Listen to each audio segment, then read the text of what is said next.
భారత communist party 100 సంవత్సరాల ముగింపు ఉత్సవాలు మహబూబాబాద్ నెహ్రూ సెంటర్లో ఘనంగా నిర్వహించారు.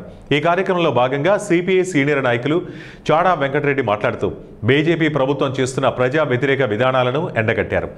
నవంబర్ 15 ఆదిలాబాద్ జోడీఘాట్ నుండి భద్రాచలం వరకు ప్రచార బస్సు జాథా నిర్వహిస్తామని, డిసెంబర్ 26న ఖమ్మంలో జరిగే బహిరంగ సభకు వేలాదిగా సిపిఐ నాయకులు, పోరాట యోధులు వేల సంఖ్యలో పాల్గొని విజయవంతం చేయాలన్నారు.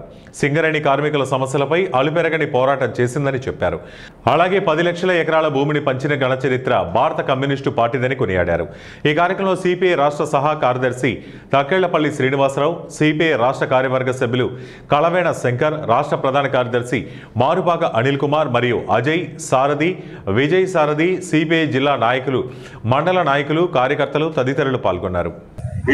చెప్పినట్టుగా ఈ ఎర్ర జెండాల ఏకమైతే ఈ దేశంలో మరి ప్రశ్నించే గొంతుకు ఏకమైతే పౌరాకుల నాయకులు, ప్రగతిశీల శక్తులు, లౌకిక శక్తులు, ఎర్రజెండా పార్టీలు, మావోయిస్టులతో అందరు ఏకమైతే ఏ శక్తి ఆపలేదు. ఈ దేశంలో రేపు ప్రత్యామ్నాయ శక్తి, ప్రజల శక్తి ఎర్రజెండా పార్టీలే కాబోతాయని చెప్పి కూడా ఈ సందర్భంగా తెలుసుకుంటాం. అందుకని మనం అంతా కూడా ప్రజలకు వివరించాలి, చైతన్యపరచాలి. ఎవడు మనకింత పెన్షన్ ఇయ్యంగానే, అది ఇయ్యంగానే, ఇది ఇయ్యంగానే ఏదో మన ఇంట్లోకి ఎవడు ఇయ్యడు. మీకు నరేంద్ర మోడీ ఎంత మనం దోపిడీ చేస్తుండో మనకు అర్థం కాదు. మనం ఈ షాపులలో పోతాం, ఈ షాపులలో కొనుక్కుంటాం, ఆ షాపులో అడిగారు